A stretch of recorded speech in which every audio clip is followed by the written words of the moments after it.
male-female attorney dynamic, always interesting because divorce is such a gendered experience. You represent one side or you represent the other, sometimes a woman, sometimes a man. Do you find that it's easier to represent the same sex for you? Sometimes yes, but for the most part, no, I think it's equal. I find family law interesting because, if you're a plaintiff's attorney in the personal injury forum, you are always on one side. You're never on the defense side. But in family law, you're on both sides of the spectrum. So I don't have an issue with men or women. It doesn't make a difference to me. And I find is one easier than the other? Sometimes yes, but for the most part, I think if you're able to explain to them how the law works, how it's applicable to their facts and their case, then it doesn't really make a difference. I think where the problem is that some attorneys will speak in legal jargon to the clients, and they're like, "What the fuck are you talking about?" Yeah, So if you dumb it down to how your little kid would understand it, your first grader, then they'll understand it. It'll be fine. I don't think it really makes a difference. I don't have a preference. I don't care. Okay. And in your experience in working with female clients as a male attorney, do you find that female clients often look to you as their savior, their Prince Charming, someone who's going to make their ex behave? I do feel that sometimes, yes. If I don't know how to say this correctly, if it's maybe a female or a woman or a mother who's been in the home for her 20 years of the marriage, just taking care of the kids, hasn't worked outside, doesn't necessarily have a career, she's given up her career, then yes, I see that a lot. But on the flip side of it, if I have a professional female who's been outside, is an attorney or is a doctor or a nurse or someone who's been in the workforce for a very long time, I don't see that happening because they feel independent enough that they can do whatever it is that they want to. But usually the women who have been tending to domestic duties, that does happen, yeah. And I have noticed that and experienced that often with male attorneys on the other side of a case. And it's hard. And that brings me to a point I want to ask you about females paying spousal support. I tend to struggle with this being a successful female who, if I ever contemplated divorce, might be in a position that I had to pay spousal support. And in my job and in applying the law to the facts, the law does not discriminate, right? You have a husband who's been laid off or a husband who's been a stay-at-home dad, and the wife is going to be expected to pay spousal support to their spouse. How do you feel about that? Personally, I think that if the husband or the father has been tending to domestic duties just like a mother would inside the household, raising the kids so that the wife could pursue her career and be successful, I don't see a problem with it. I agree. Society will look at it. There may be a stigma. Oh, you're getting spousal support from your wife. You're less of a man. Well, I don't believe in that. But on the other side, you have husbands who are now stopping their employment or not going to work or winding down the business all of a sudden in anticipation of divorce 2 years before or 3 years before. That I have a problem with. I don't see that as being appropriate, which you already know we would go to court and try to get some kind of an imputation of income. But generally speaking, if the roles are reversed in the household, then I don't really care if it's man or woman. I think they would be entitled to that because one person sacrificed everything to raise the kids and tend to whatever domestic duties there were, and whether it's a man or a woman, it shouldn't make a difference. But does society think otherwise? Yes. And interestingly, in all the cases I've had over the years, I think I've maybe had two where a father really was a stay-at-home father. It was a situation in which I think both parties were doctors, and wife had an opportunity to really expand her career, have a private practice that was going to be very lucrative and couldn't also tend to the children. So Dr. Husband said, I'll stop work. I'll tend to the kids and you grow your career and make us a lot of money, which she did. I think that is a situation in which spousal support is warranted. Well, I would also say, how old are the kids at the time of divorce, right? Because if the kids don't need any more, like if these kids are 13, 14, 15, you don't necessarily have to be there all the time, right? And if you're a doctor, it's not like a business that you wound down. You could go back into practice almost immediately. Is it that easy, though? Is it? No, but I mean, within a normal divorce takes what, 2 years? I mean, if you have 2 years time, I mean, I'm sure a physician could find a job. Is it difficult? Probably, but I think it's easier than other professions to find a job. What about clients who take the position that this divorce is just all consuming? I can't do anything else with my life because I'm getting divorced. I have a hard time with that, partly because if they've hired me, my job is to alleviate some of the stressors of divorce. But I think oftentimes people become so emotionally invested in the process and have so much fear in the outcome that they are truly not able to dedicate themselves to looking for work, maintaining a job, and doing things outside of the divorce process itself. I mean, the classic attorney answer depends, right? But, I see that, but what has that person been doing before, right? Have they been at home all the time? Then yeah, they should be scared because now their life is going to be changed completely. Standard of living is going to change. If there's kids involved and someone's, I don't know, a little bit older, then finding a job, trying to maintain that lifestyle, all of those things are something to be scared about. I mean, divorce is a scary process unless, there's a lot of assets, there's liquid assets, and maybe at the end of the divorce, they'll be on equal footing. But I think still it's an emotionally charged environment and it's difficult for the parties to be able to kind of get away from that. But there's also, and you and I have had both those clients where the divorce becomes now the way to get back at the other party. And then they use that as a mechanism to move things forward or to upset the other side. And then they get so involved in it that it's just prolonging the process for no reason. Absolutely. The process is going to move whether you want it to or not. You choose how expensive this process is going to be as a client. And if you work well with your opposing counsel, as you and I work very well together, we collectively care about our clients not spending more money than they need to. I tell them, I'm like, you're wasting money now, but if you want to do it, fine. But here's the outcome. This is what's going to happen. And you're going to be out $15,000. And you probably won't get a better result. But if you want to do it, fine. I mean, I do advise them, if it's something that's just ridiculous, then, I can't necessarily move forward with it. Ethically, I think it's wrong. But sometimes, they just don't get along, and you just have to have another neutral tell it to them. A judge. Have a judge say it. Yep. Which gender, if you had to pick one, and we are getting into gender biases, but we're also getting into gender experience because we have the benefit of working with both genders in a case. Do you believe there's one gender over the other who weaponizes the children? I don't think it's the gender. I think it's the person who's going to end up paying more support is the party who's going to try and get more custody, even though they can't have more custody as a result of their employment. They will try it.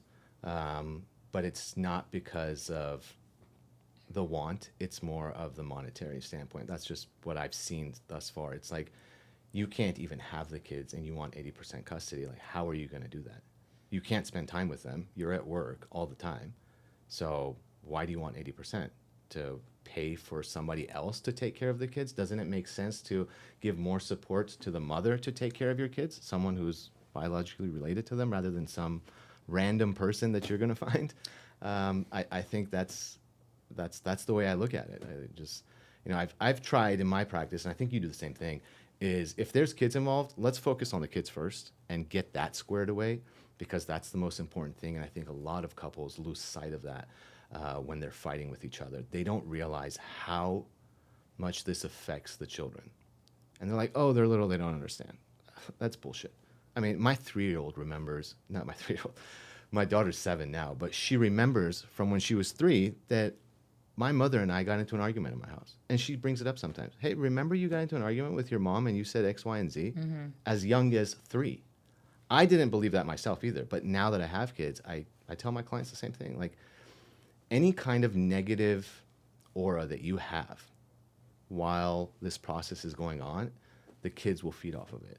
So that's what I think is best. I agree. And children, a great judge who's no longer in family law used to say, your children won't remember the divorce, but they will remember how you treated each other through it. Just like your daughter's probably not bringing up a mundane conversation between you and your wife when she was 3, because that's not something that has stuck with her. It's the impactful conversation when she felt scared or she felt anxious because you were in a fight. Absolutely. So she remembered how you treated each other, not necessarily that day or the totality of the day. But I think clients, I can repeat that 100 times to the client that needs to hear it most, and for some reason, it doesn't land. And that's where I struggle with doing a job that is an important job in the legal world. Oftentimes, if you tell a civil attorney what you do and you say, I'm a family law attorney, you probably get the same reaction that I get. Oh, gosh, a terrible industry. How do you do it? It can be rewarding when you say things to people and they listen and they take your feedback and they can apply it. How many times does that occur? Rarely. But I will keep repeating it until the day I stop practicing, because I think when that impact when you can get to the client early and they can see that the impact on their children is their choice, it is a decision they get to make, then maybe they can deviate from the path. And I don't underestimate how hard it is to separate your feelings towards your husband and your feelings towards your children's father. Those have to be two linear but separate paths that you take in a divorce. And I think oftentimes, from my experience, my best female clients are the clients that have processed the divorce before coming to me. They've spent a year grieving the marriage is over. They've contemplated staying for the kids, and they are well out of their emotional state and ready to tackle business. And I find that men get there faster. So if a female client can take the time to process all of the grief and the stigma that comes with getting divorced, and then can come to me and say, I've grieved, I'm ready, I've been in therapy, can we get down to brass tacks? It's going to be a much more cost-efficient process for a female client. I'll add to that. I think men will not file for divorce unless they've reached the end of the rope. Interesting. Like, they won't just get emotional, go file for divorce just because, or as a threat or something. I think if they make the decision to get divorced, they have come to the realization that it's over. Right, so they're out of their emotion. They're already done. Yes. Like, they've already reached that point, and that's why they file for divorce. So if I see a man as a petitioner, then I don't think there's any going back. And that process that you're saying that's going to take maybe a little bit longer for the other side, whether it's the man or the woman, is going to be longer for respondent, naturally. A very good point. And what's interesting is if both parties have reached that point of, I've processed, this is over, then it's easy. It's so easy. It's so easy because they're just ready. They're like, we want to get this over with. Yes. Let's go, let's go, let's go. Yes. And then it's like, okay, we're trying, but we have other clients too. Yeah. Well, yes. Yes. And this takes time. And welcome to the court system, which is equally as slow as the DMV. I tell clients, have you ever gone to the DMV? Okay, well, picture that 10 times worse, and that's our court system. They are not in a hurry to get your case done. Simply I got a family resolution conference in March, like pushed out to March of 2026. Right. I was shocked. I thought it was a joke. It's not. It's a government system designed to support people that can't figure things out on their own. So don't look to the court to give you the white glove service. No, definitely not. No. And there are alternatives that we often engage in, like private mediation, that can get a case done a lot quicker. But clients have to understand we are not dragging the process out. We are not the cause of why this is going so slowly. And another thing I want to touch on is your experience and engagement with your opposing counsel. So I tell clients I move as quickly as I talk, which is very rapidly, and I like to get cases done. But I am going to move at the pace of the slowest participant in this process. Yeah. And there is nothing I can do to get you to respond to my email or get you to answer a letter. Not you, you're very responsive. Right, no, I understand. Generally, working with an attorney on the other side, we have zero control over how that attorney operates. Unfortunately, yes, and I agree. If you have an opposing counsel that's 80% like yourself and you want to move the case along, then things get done quicker. They also have an understanding. I mean, maybe last week or it happens often. I talk to attorneys and they take the persona of their client and they act as if this is their divorce. So I've told opposing counsels many times, it's like, look, you and I are not getting divorced. So if you want to, maybe change things and then we can talk later, that's fine. But like, this process needs to move forward for them. So your position's ridiculous. Right. But they make things more difficult. And I hate to say this, but sometimes I think that the reason why this is happening is a monetary thing. I agree. Right? Like, let me send out discovery. And it's like they're W-2 employees, both of them. And then you sent me 50 requests for production of documents. 20 of them are related to a business that they don't have. And then when I ask you about it, your answer is, well, we still need to do our due diligence, really?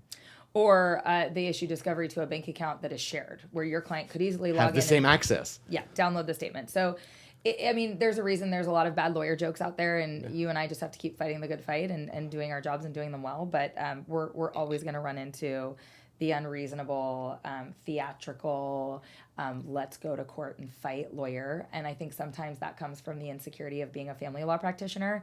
I think I always knew I wanted to do family law. I know you're passionate about it, but I think some people fall into it and they feel that it's a punishment that they're doing it. And so I'm proud of what I do. I like what I do, and I know you do too. So for those that don't want to do it, don't, because you make our jobs harder.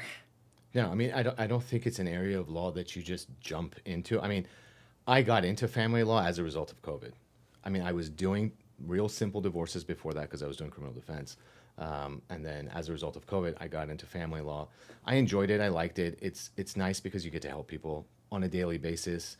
You get a lot of practice for court, litigation, filing forms. It's always a constant moving target. But then I can tell when the other side is not a family law attorney because they have no idea what's going on. Right. Their conversations with me are not coming from their law. It's more of like common sense. And I'm like, well, yeah, I agree with what you're saying. Unfortunately, the law doesn't say that. Yeah. So it just makes things more difficult. And I think people that don't want to do family law will get out of family law really quick. Yeah, they have to, because it will eat you alive. Exactly. It'll push them out. Yep. Are men more likely to settle quickly to make it go away, or is that a myth you hear, or you know, a wives' tale? No pun intended. I think most of my male clients have said, I just want to get this over with. I've seen a lot of them just give up on a lot of money to just be able to just move on. You know, like when it comes to division of assets, I'm like, well, we still don't know what's here and here. He's like, I don't care. Like, it's maybe there's like 20 grand there. I don't want it. Let's go. Yeah. I'm like, all right, well, here's a piece of paper. Sign this. Yes. And we'll go. But yes, in my experience, yes, a lot of men are just like, we're done. Custody's settled. This is the division of assets. Just let's finish this. I want to be done. Let's talk about something that is probably the last thing you want to talk about: furniture in the home. So this has been quite a hot topic in many of my cases lately, and without offending clients, you know, clients have an idea of what the value of the contents of their home is. They have when they bought it. when they bought it. So I am not that kind of woman. Not 10 years later. Yeah, I don't have. You can come in and take anything out of my house. There's really nothing I care a lot about. I like the shiplap on my walls, but you can't take that. So how do you deal with a client, whether it's male or female, who is just stuck on the idea that they want the backyard patio furniture?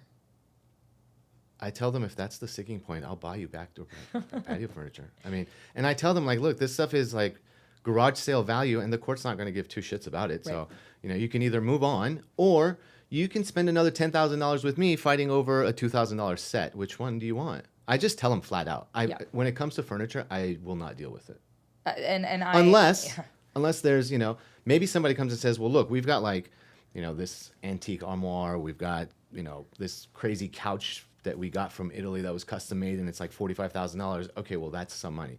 But if you bought a $10,000 couch 10 years ago, nobody cares. No, nobody cares. No. But the clients care. They do. And oftentimes they see your disregard or your dismissiveness as not caring, and then they get upset with you. And then that's when I start explaining to them, I break down the cost. So I just tell them, okay, we're on the phone right now. We've been talking about this for an hour. So you just spent X dollars on the couch. Now you want me to file a motion. You want me to go to court. You want me to talk to the other side. You want me to serve them. You want me to do all of these things. You could go buy 6 of these. 6, maybe 7. Yeah. So why do you want to do this? So, and normally that resonates with them. And sometimes they're like, no, I want the toaster. Do you have a gender disparity in your cases on my friend said?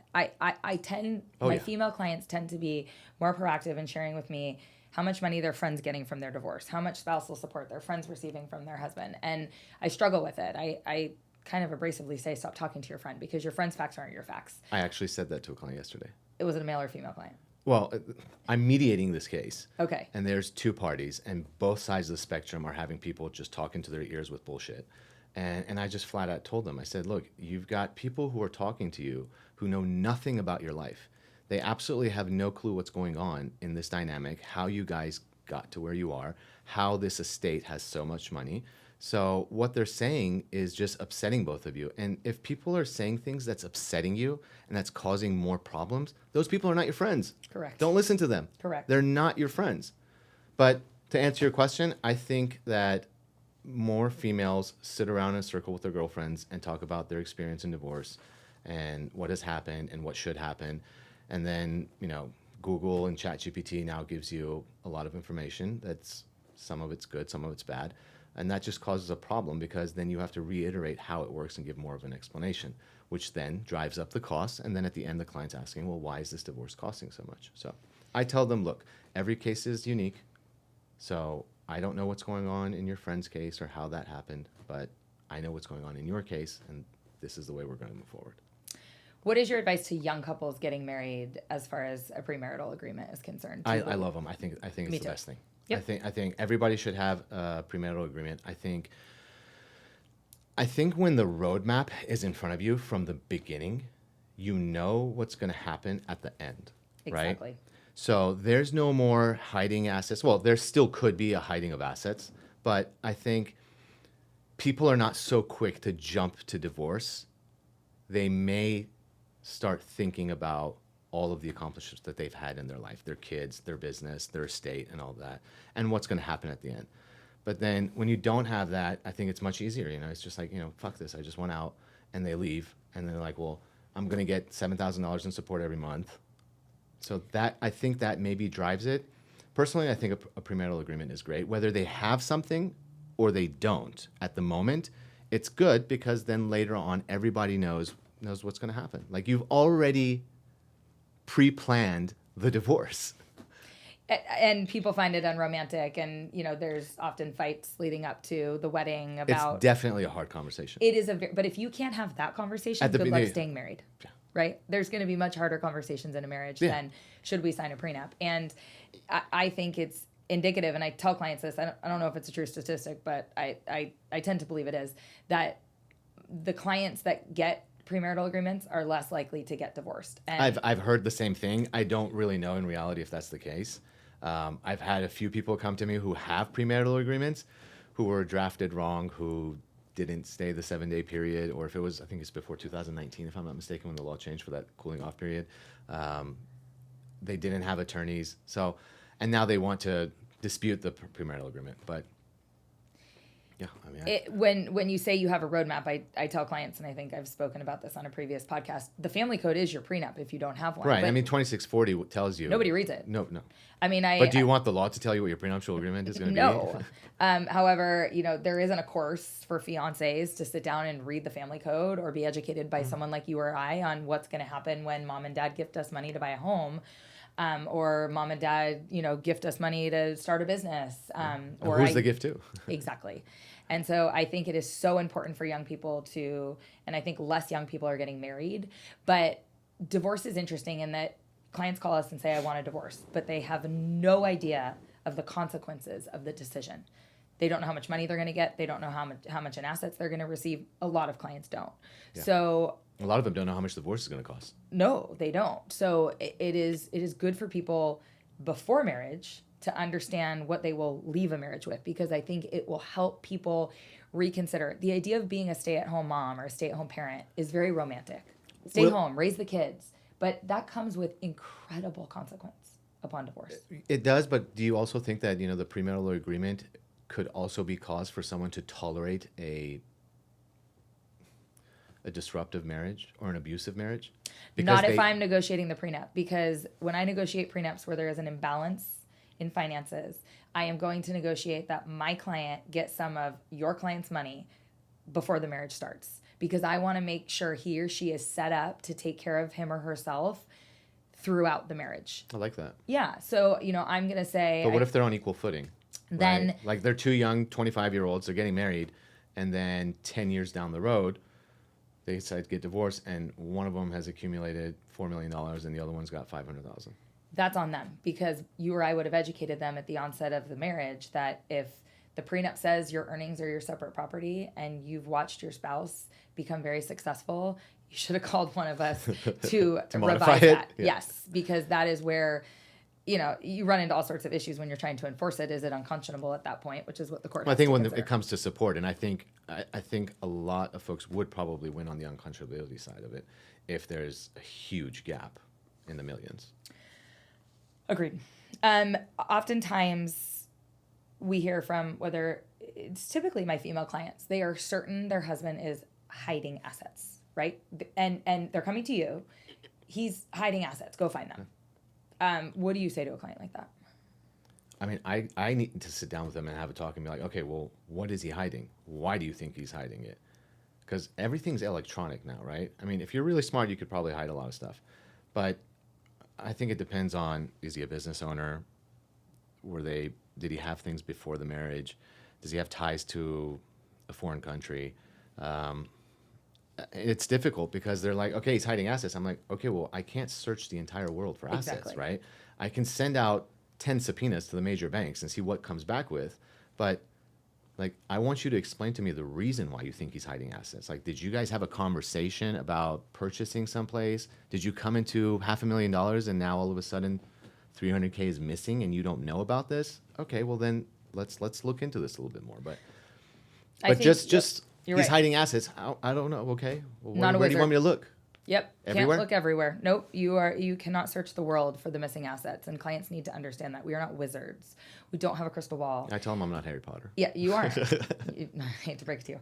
I think for some clients, their relationship with money is highlighted in a divorce. And I think that still goes back to the point where if you have been sacrificing your future and your career for the good of the family, and now you're coming into a divorce and things are going to change substantially in your lifestyle, then yes, I mean, that's what's going to happen. You are going to be attached to the funds. You are going to want to know where everything is. You are going to want to know if you're going to be safe moving forward, because let's imagine you're 44 years old and now you have 3 kids and you guys had a $800,000 a year income that was coming in, and now it's split and you don't have that.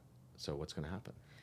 You're going to have to make adjustments in your lifestyle. And, Right. and people have a really hard time with that. And oftentimes we're punished for it. The client is angry at us because they have to make adjustments in their lifestyle. And it is a very hard pill to swallow. It's a very hard process to accept. But you can't look to your attorney to change what is. No, you made that decision. I mean, I'm just here to navigate it and try to help ease the pain, but there's only so much that we could possibly do. Let's talk about divorce and pop culture. A lot of divorce in the news. Let's talk about the Coldplay affair and how that just took off like wildfire in social media a month ago. What's your perspective on all that as a divorce attorney, a male divorce attorney? What's my perspective on the male cheating or him going to a Coldplay concert and getting caught? Him going to a Coldplay concert and getting caught. I think he's a fucking idiot for doing, playing hickey in his own backyard. But, I think at that level of socioeconomic status, there's probably a lot of cheating going on. Not everybody, of course. Like, I don't want someone to come back and be like, oh, no, we're all not cheaters. But I think it happens, and maybe a lot of people are okay with that, kind of like an open marriage, where they get to still live the same lifestyle that they have, and they just tolerate this. I think it's ridiculous that he actually went to a Coldplay concert, which almost everybody loves Coldplay and will go to, and did this with an employee. I think that's ridiculous as well. And then on top of that, the staff was there too. I don't think it was right. I think it was inappropriate. I think it was worse that he thought he could sue Coldplay and get something out of it. Yeah, that's wild. His own consequences, and then he turns around in a sue happy society and blames the band. Yeah, I think I'm not condoning cheating, but if he wanted to do something, he shouldn't have done it in his own backyard. Yeah, maybe a different concert. Yeah. Or maybe not a concert. Yeah, maybe go to a movie theater. I don't know. Okay. Dating after divorce. You'll often find in divorce a client upset that the other side is dating. What's your perspective on that? I think this will circle back to the question that you asked in regards to who's ready to end the divorce. And I think most of the time it's easier for men to rebound and maybe start dating someone. Maybe it might be just, a rebound date and it's just a short-lived period of time. I think if they both have kind of just decided that it's over, they start dating. I mean, if it's over, it's over, right? And I think it's a good distraction. Absolutely. So they kind of, but I also see the flip side of it where both sides will have concerns, particularly if there's kids involved. Let's just imagine, like, if you and I were, let's imagine we got divorced and my wife is seeing another man. I would have concerns about who is this person that's going to be seeing my kids, what's going on. I think there should be a threshold of time before they're introduced to the kids. But I mean, you're getting divorced, so I mean, everyone's free to do whatever it is they want to do afterwards. Do you believe custody should always be 50-50, like as a default? Do you believe that that's, from the court's perspective, a starting point? I don't think mother or father, either one of them should get more custody than the other unless there are some crazy circumstances, right?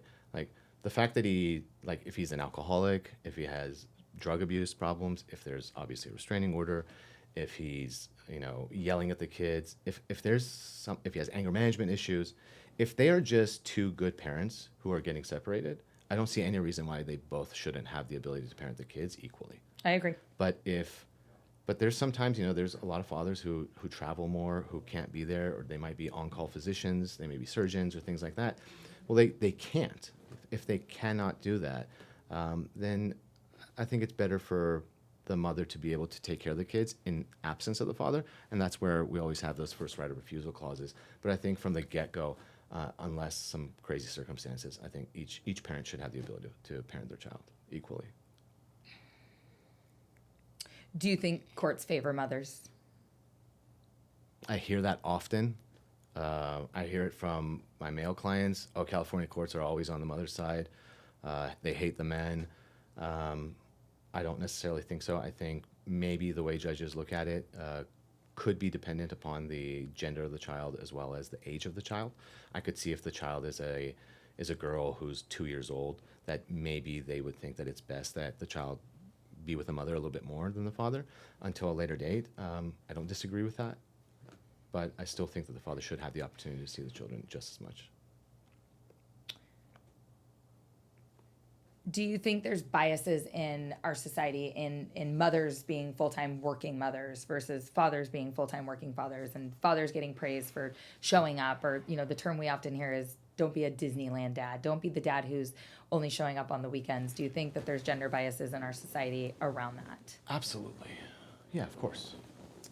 And do you think men are praised more for showing up when they show up versus women who potentially work full-time and can't be available on certain days, that the court's punitive in regards to if a mother can't show up versus if a father can't show up? I don't think that the courts really go one way or the other as far as them showing up, but I think society does have a big bias on the fact that, like the man took off from work and he came and he showed up, but if the mom does the same thing as she's working, it's not the same way. I'm indifferent on it. I don't like the bias. I think each mother and father are doing what they can. From that perspective, I don't think one side should be praised more than the other. I agree.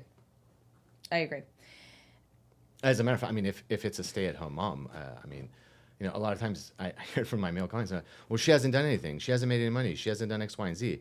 I'm like, well, how the hell do you think that you were able to do all of the things you did?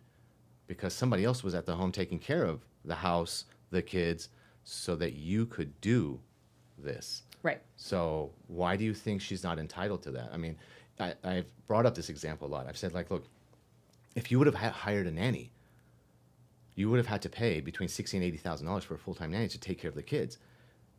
You're not paying your wife anything. I mean, you're paying for the lifestyle that you guys are living, but you're not actually giving her a salary for the work that she's doing. And I think oftentimes men just don't see that. I don't think so either. They don't see it as something extra. They think that this is just part of marriage. Like, do you think men suffer in silence when they demand 50-50 custody, never were very involved, when the parties were married get 50-50 custody and realize how difficult it is to work full time. 100%. I do too.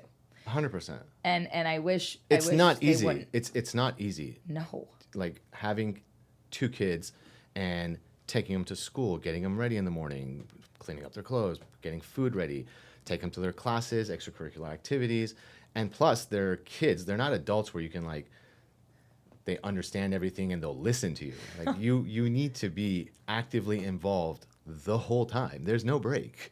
There's no sick days. I think the dynamic that we create as a society, that men so badly want the children 50% of the time, but then suffer in silence when they maybe can't do it. It's overwhelming for them. And sadly, because divorce is such a high conflict situation, they're not going to pick up the phone and say, hey, Mom, can you help me this afternoon? I've got a work meeting that I have to attend. I mean, one could hope that eventually they get to that place.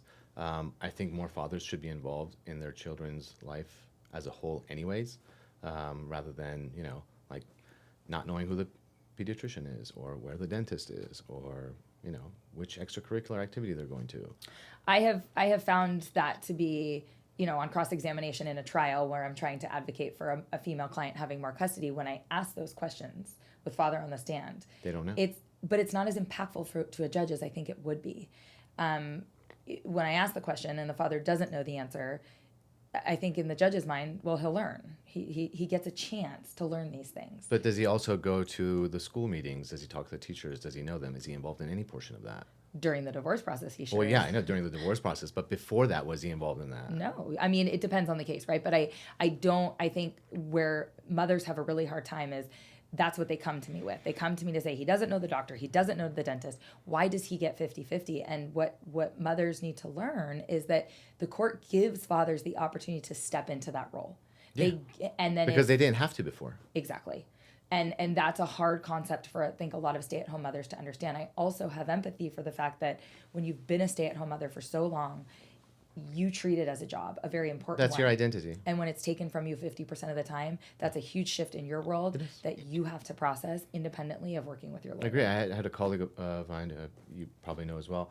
He said, look, I mean, marriage is just like this team, and now the team is separating, so each person does half now. And they should be able to do half of the work with the children that are involved. Yeah. I think fathers or mothers, they should get the opportunity and then set a review hearing. You fuck up, then all right, well, you're done. Court system's a reactive system. If enough mistakes are made, you will lose the opportunity to be that involved parent. And that's, when you say reactive system, that's a problem that I have sometimes with clients. And they're like, oh, so we're just supposed to wait until something happens? I'm like, unfortunately, yes. Yes.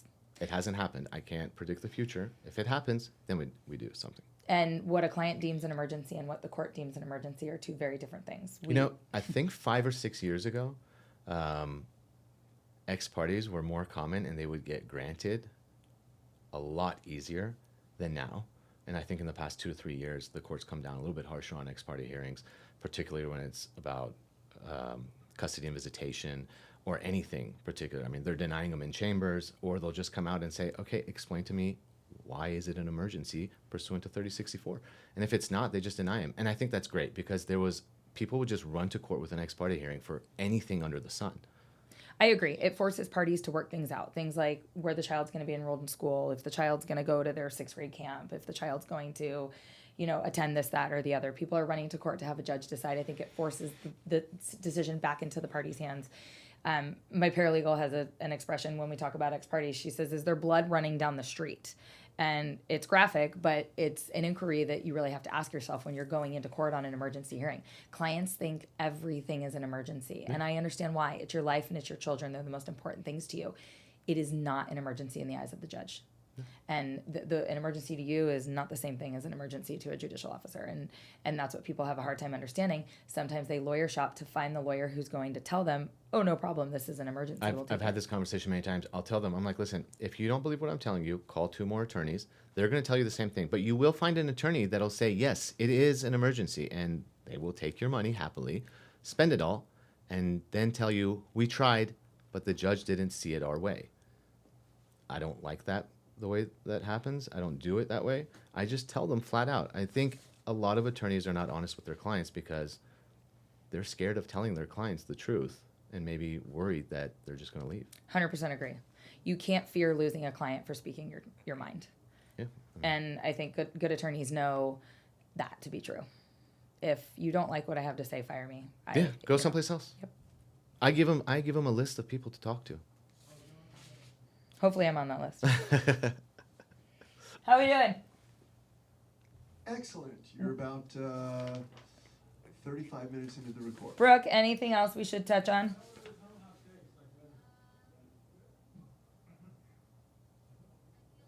I can't hear you. We can't hear you, Brooke. Sorry, I feel like I want to hear more of you guys like back and forth. Like I feel like it's been more interview style, but I like the content where you guys are like ping-ponging off of each other. Like, give me like a. Here's the topic. Yeah. You had a list of topics in there. I went through all of them. No, you didn't go through the DVs. DV. Oh, we can talk about DV. And you guys haven't talked about the celebrity divorce stuff yet, right? Well, we don't know those people. We're Yeah, we touched on it, but there's not a whole lot. Coldplay, but I don't know Kim Zolciak. Denise Richards and how I don't know shit about that person. there's a restraining order for him, but she would be paying spousal. So like that, How's she going to pay spousal when there's a restraining order for him? He's got a restraining order against her. that other way around. She's got one against him. But she would be also, she's a higher income earner, so technically she'd be paying spousal. Okay, I'll touch on DV. What else? Nick, anything? The weaponization of restraining orders. Weaponization I'm of restraining gonna orders talk for about child that. custody visitation. Yeah, I'm Yeah. gonna talk about that. Okay. Let's talk about one of my least favorite topics: weaponizing restraining orders in custody cases. Thoughts? 100% it happens, without a doubt. It happens so much so that even there's, some of the seminars that we go to, the brown bags that we go to in court, is on that very subject. Be ready to explain to the court why there's a restraining order when we ask you, and if this is solely for the purpose of weaponizing regarding child custody. Because if there's an RFO pending for child custody and visitation, and then all of a sudden a DV comes about, or vice versa, it's quite obvious. And most of the time, these things are like he said, she said, right? If there's solid evidence, if there's video, if there's somebody's punched the wall in, there's broken dishes, there's a cut, there's an arrest. Okay, fine. I mean, those are legit. But oftentimes, it's just a 5-page declaration from either side explaining how upset they are because he said she was a bitch, or he told me to go fuck myself. And then there's a bunch of other stuff in there. And then it's like, okay, well, do you have any proof of this? But let me ask you a controversial question. Let's say that a marriage is ending after 20 years and the parties have young children, and mother in that moment is just so frustrated. She's having a nice glass of Cabernet and she takes her wine and she throws it and the glass breaks. You know damn well the court's going to grant a restraining order. 100% they are. Do you in the think, presence of the children or the husband, or what? I'm going to ask both inquiries. So let's assume the children were not there. Okay. He's still running into court if he wants to and getting a DV. I think that would be a order. bullshit DV. But you know the court would grant it. Likely, yes. Okay, and then let's assume the children were upstairs. It depends who you get, though. True. Depends on the judicial officer. If you get an experienced judicial officer, they will likely not grant it. I don't know about that. I find that. But I've seen them grant restraining orders over a text message that called the other side a bitch. Just one text message. And I think where judges lack insight, and it is so frustrating, is there is a 21-day stay on seeing your children if they're named in that restraining order. And that is incredibly impactful to a parent.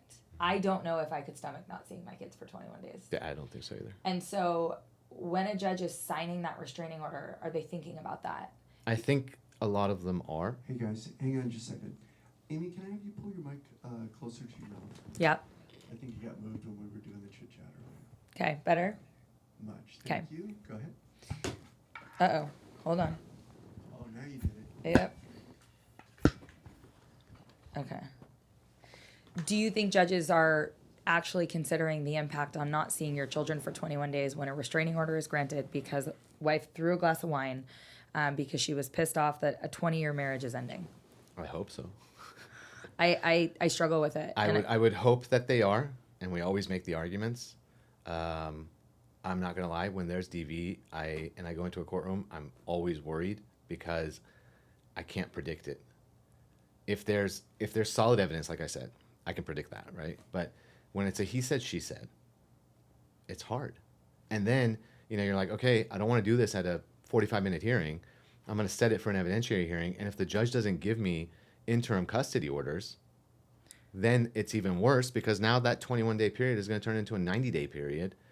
And then let's imagine it's not granted. I mean, it's just a snowball effect of shit for the kids. It's a terrible part of our system. And I don't know that I have the remedy, so I don't like to criticize judicial officers for the I don't position think they they're do put in. either, right? Because they're human beings just like us. I mean, I'm sure it's running through their head, but they have much more responsibility while sitting on that bench than we do. You know, if something, God forbid, does happen, it's going to roll back on them. Isn't it true Nicole Brown was denied a restraining order against O.J. Simpson before he murdered her? I have no idea. I think it is, and I think that's my understanding is one of the reasons that judicial officers in California became much more critical of DVTROs and were more likely to stamp them as granted than not. I know that when I was in one of these seminars, the judges were saying that they do get heavily scrutinized on restraining orders and whether they issue them or not. And there's a lot of nonprofit groups who actually, you know, pull their restraining orders and see why they weren't issued. So I think they're being very careful and they're erring on the side of caution, which sometimes is not beneficial to the parents. And I will say the clients that have suffered at the hands of a restraining order and not seen their kids and then get custody back, there is a bitterness and a lack of trust between those two parents that runs so deep and becomes so systemic in the co-parenting relationship that even though the restraining order is lifted and the parties have moved on, it takes a very long time, if ever, for the party who was restrained from their children at the hands of the other spouse to recover from that and forgive. Rightfully so, you know, because if it's truly a bullshit restraining order and you made up a bunch of nonsense just to get a leg up on custody, and that caused me to not see my kids, whether you're the mom or the dad, I could see how that resentment could just fester inside a person for quite some time, because every time they see that person, they think to themselves, you were the one who caused me to not see my kids for X period of time for no reason, right? If you've actually done something and you know that you did it, then you probably won't feel that way. Do you think someone that's committed domestic violence can also be a good parent? I don't know how to answer that question. I mean, when you say domestic violence, like, in what context? I can appreciate you wanting me to elaborate. I think for me, it's... Because domestic violence is so broad. It's very broad. Right? I mean, within the meaning of the code, it's basically if I send you a text message and call you a fucking cunt, that's domestic violence. Do you think a person that is mouthy over text can still be a good parent? Absolutely. I do too. And I think divorce brings out the worst in people. It brings out our most raw, primitive emotional selves. And we are human. We make mistakes. And I think sometimes in family court, we forget that. I don't think a few text messages rises to the level of a domestic violence restraining order, unless there's, you know, certain threats in there, things that have been acted upon, or, you know, unless it's ongoing, it's been a pattern. But two parties are getting divorced. One party cheated. They're getting into a heated conversation. They're fighting. They're going back and forth. If the kids are not there, they're not fighting in front of the kids, and it's over the phone, and they're just two adults fighting, I really have a hard time saying that that's going to be constituted as domestic violence, and either parent's going to be incapable of parenting their children unless there has been acts of abuse towards the children that are similar to what's happening between the parties. So if you're yelling at your wife and you're cussing her out and you're doing crazy things, and your way of communicating with your kids when you're upset is the same way, Agreed. then that's a problem. That's a pattern. You need to get help. You need to get better. And once you do, you deserve a relationship Yes. with your children. Yeah, I think everybody deserves a relationship with their children, so long as they can actually understand that they're little kids and they're fragile, and you have to be able to communicate with them effectively and not yell and scream at them. I think one of the problems I run into in dealing with clients getting divorced is they want to equate their experience with their spouse and protect their children from that same experience with that parent. So let's say you have a wife who was married to her husband for many years, and husband had a way of doing things when the parties had an argument that she didn't like. She will oftentimes put her children in her shoes to say, well, I don't want my children experiencing fill in the blank. But it's not abuse. It's just who he is. And I often find myself having to tell clients that you cannot Give me look an to example. Like, what do you mean? I just had this come up recently where a client shared with me that, you know, when her husband gets upset, he kind of shuts down, right? He shuts down emotionally. And And he just stops talking. yes, and that concerned her if he got upset with the kids and shut down emotionally. That is not something I can go to court with. He's not doing anything. I mean, look, if you get into an argument with a 5-year-old and a 6-year-old, right? Right. And there's no reasoning with them. So No. if you just be quiet and kind of walk away and come back, I mean, I think that's kind of an appropriate thing to do. Point being, her personal experiences with him as a spouse are very different than her child's experience with him as a parent. Absolutely. I think, you know, even as a parent, your relationship with the kids and how you treat the kids and how you talk to them is going to be completely different than how you speak to the person that you were married to and are going to be divorcing. I mean, but if it's not, then you have a problem. You need to get help and you need to fix that if you actually care for your kids and want to see them and want to be involved in their life. And if you don't, then the mother or the father deserves to have the kids more than the other side. A very wise therapist, my mother, always used to say, loving a child is unconditional, loving your spouse is conditioned. And so I think when people realize that, they can better understand that their spouse can be an awful spouse, a terrible husband. But they can be an amazing father or mother. Exactly. And it's two very different paths that someone can walk in life. You can be just a really bad wife, a really bad husband, unable at having adult relationships. But you have a choice, and the choice is to separate yourself from that. Exactly. But you can't separate yourself from your kids. You unless can, there's but you something shouldn't. wrong Yeah. with you. I mean, yes, you can, but Yeah. I mean, should you? No. think Children so. deserve to have both parents in their lives, and children are a product of both parties. So it's, you know, the good, the bad, and the ugly. Yeah, I like I said, I try to focus on the children in my practice as much as possible to make sure that they get the best deal possible, although they're not involved in the process. I am. So that's what I try to focus on. Does it happen all the time? No. Sometimes I get an opposing counsel that just doesn't want to play ball or has an opinion that differs with mine, and we end up in court. Or I mean, what do you think about family court family court services, the mediation process and the recommendations that they're making? I have mixed feelings about it. I think we are empowering a public agency that knows nothing about the parties involved in a case to make a decision on custody of their children after a 1, 2, 3 hour meeting. You can have a bad day at the office.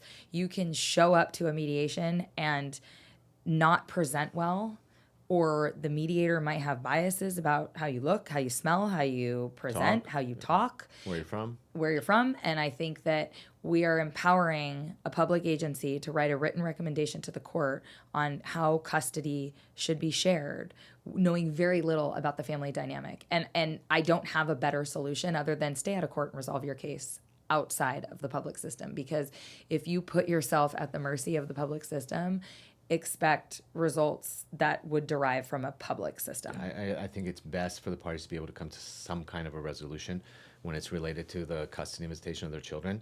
I don't like family court services recommendations. Like you said, I think they always write in there, we did a cursory review of the file. No, you didn't. Okay, so no, you didn't, exactly. And even if you did, basically you're taking the position of the judge and making a recommendation based on what you believe is appropriate. And you're not a judge, and you don't know the law, and you don't know all the facts. But then that recommendation gets to the court, and what are the chances of the court not adopting it? You have to fight like hell as an attorney to get the court to not adopt a recommendation, and Which oftentimes means an Yeah. evidentiary hearing, yeah, more cost, yeah. more money. I mean, look, if you go through a custody battle and you don't want the FCS report to be adopted, you're looking at, on a good day, $20,000, $30,000. And, you know, people will say, I'll spend whatever it takes to fight for my kid, but often the resources just aren't available to finance that. And I think that people lose sight of the fact that they are in the best position to make a decision for what's best for their children. And if they can't do that, Yeah. they deserve an order from a judge. What do you think about move-away orders? I think good parents don't file move-aways, and that's going to be a very controversial statement I just made, but I don't see how any parent, absent circumstances that warrant an absolute need to move away, is best for children. I had a girlfriend a few years ago when I was in the middle of a contested custody trial on a move away, tell me that she still has a hard time walking into airports because of the smell, because she was a product of a move away and spent so many holidays in airports going back and forth between her two parents. Wow. And that is a trauma that she will live, and that is an experience that she will live the rest of her life.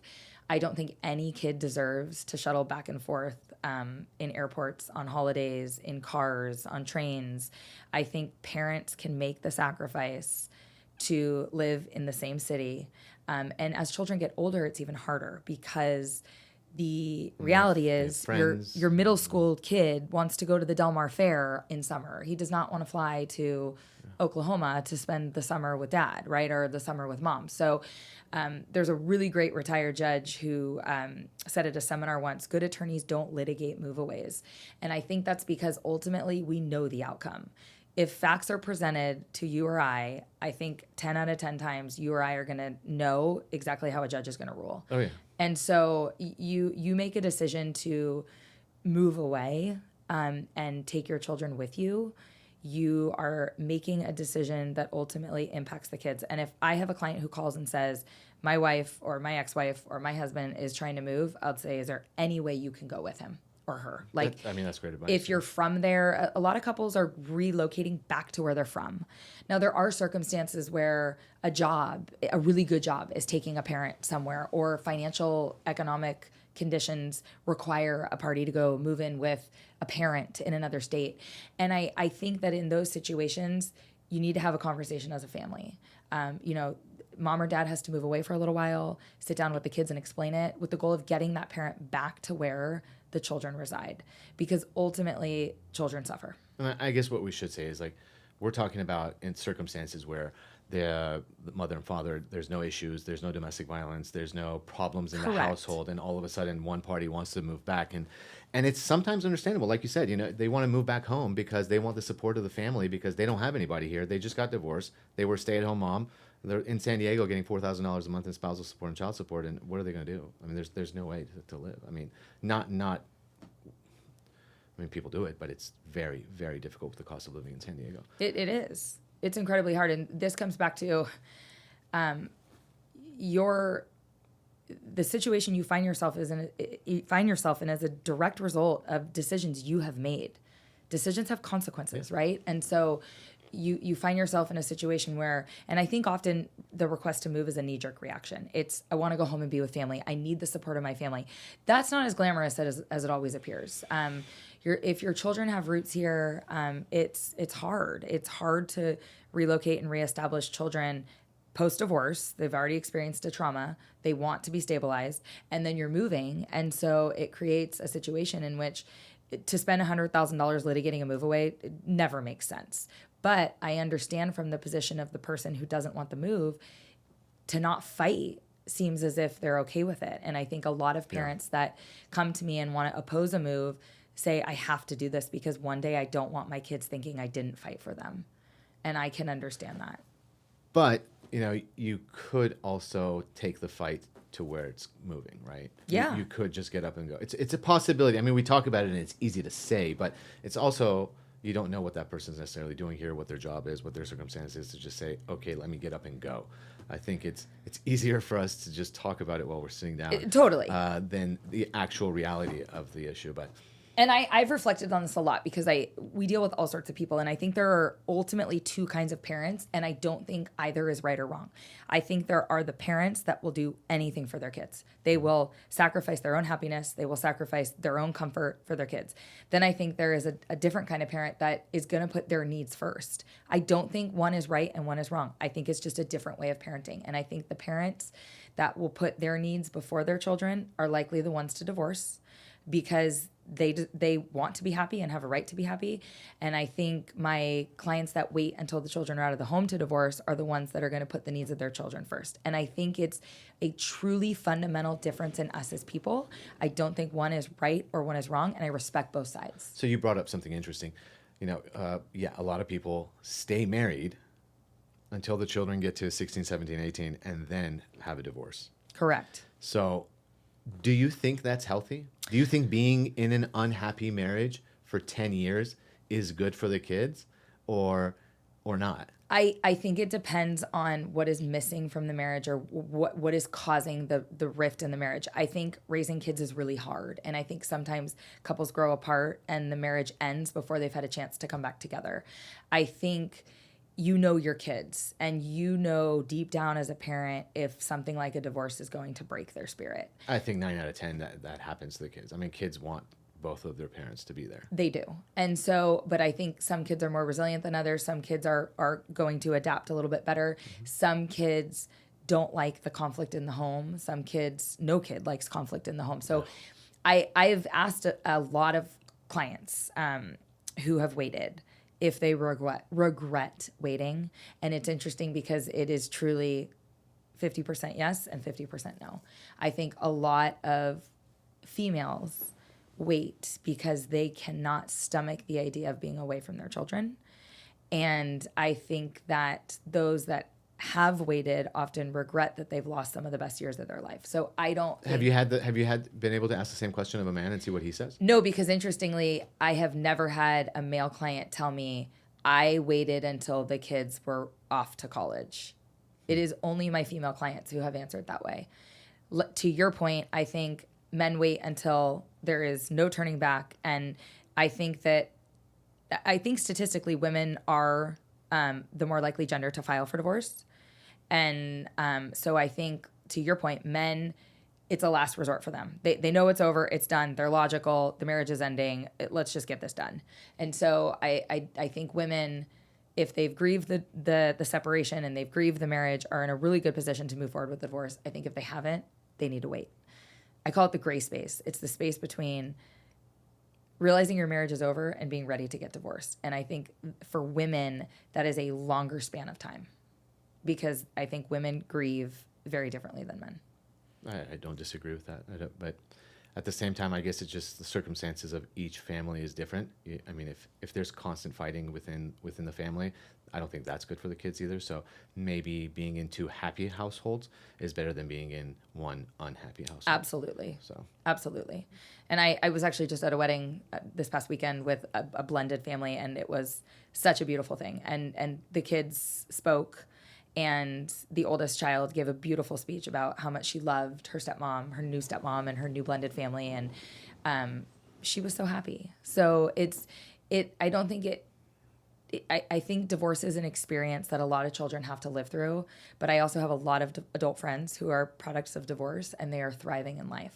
So back to our point that a good divorce, one I define as 2 people who can treat each other well through the process, doesn't necessarily damage a child, right? It's the impact of the actual process that can be so high conflict and children feel it so much that their wounds are so deep that if they can amicably separate, right? Each one goes their way, and they can exchange their children amicably, come to the other side's house, and go to the other one, and go to the extracurricular activities, and go to Johnny's play, and do all those things. I think then the kids will be happy because they see that their parents are happy and they get along. But yeah, I mean, if it's constant fighting and back and forth, it's not a good environment. Why do you think people have such a hard time being at an extracurricular event together, pending a divorce, or being at Johnny's play together? What does it bring out in people that they have such a hard time being present in the same space, watching their child do something? I think it depends on the reason for the divorce, right? Okay. If they're just separating because they just don't get along, I don't think there's going to be a problem. But if husband or wife cheated with the neighbor or the yoga instructor or their personal trainer, or one of the kids' moms or dads, that's going to be a problem. You don't want to see that person, right? But mom and dad both have the right to be there and see their kid at the extracurricular activity. And that's interesting that you brought that up. Have you had it where one parent is saying that, hey, my kids are going to their extracurricular activity and that's taking time away from my parenting time, not realizing that while they're with mom or dad, they're also taking them to extracurricular activity as well? I would tell my client they're ridiculous and selfish and they need to get a grip, because unfortunately that is somebody who's putting somebody who's weaponizing time with the children in comparing it to the other parent's time. Time with the children is not a contest. We don't, we utilize a timeshare calculation for child support purposes, yes. But when we speak of time with our children, it's the time that matters. It's what you do with the time, not the actual hours, right? So I think people get so hung up on that. They want to count. I've sat down with a client and mapped out 16 Memorial Days for the next 16 years to make sure that she always had the Monday, and that's such a hyper focus on the wrong thing. If it was a situation in which I didn't get my kid on Christmas, guess what I'd do? I'd celebrate Christmas the day before or the day after. Yeah. Kids don't know any different. Or a birthday. Yeah, it doesn't have to be okay. on the day of the birthday. It No. could be the day before. It could be the day after. It could be a week before. Anything can become weaponized in a divorce. And the more you weaponize things, the more money you spend. So you make that choice out of the gate, and how you want to spend your money and how you want to preserve your estate is up to you. Well, how do you find it when there's a discrepancy in income and one side is paying for all of the attorney's fees? One side's never going to pay all the fees. Remember that. But Yeah. Most of the fees. I think it's Or the community will. I think parties lose sight of the fact that every dollar they spend on their divorce is $1 in my pocket and $1 out of theirs. Out of their kids. Yep. So I think if you truly believe that it is in your best interest to pay me rather than keep it for yourself, game on. But I'm going to discourage you from doing that. And at the sake of losing you as a client because you feel I'm rolling over, that's on you. Oh, in bed with the other side, you mean? Yes, oftentimes. So if clients... I had a client tell me that you colluded with the other side. Yeah, well, here's the thing. If I'm fighting harder to save you money than you're fighting for yourself, we're not going to work, right? My job is to advocate for you. But if you want to burn it all down, I'm not riding at dawn with you because that's just a really stupid way to get divorced. And there are those clients out there and there are those attorneys out there, more power to you. But that if you're looking to be logical, sensible, and keep as much money in your pocket as you possibly can while having someone in your corner fighting for you and what's right, that's when you're going to hire someone like you or I. Yeah, I definitely agree. I don't see the point of fighting because 9 times out of 10, we already know what the result's going to be. Exactly. It's just an extreme cost on the families as well as a burden on their mental health. It's interesting because I think people watch a lot of lawyer TV and they watch a lot of negotiations. Suits. They watch a lot of Suits, right?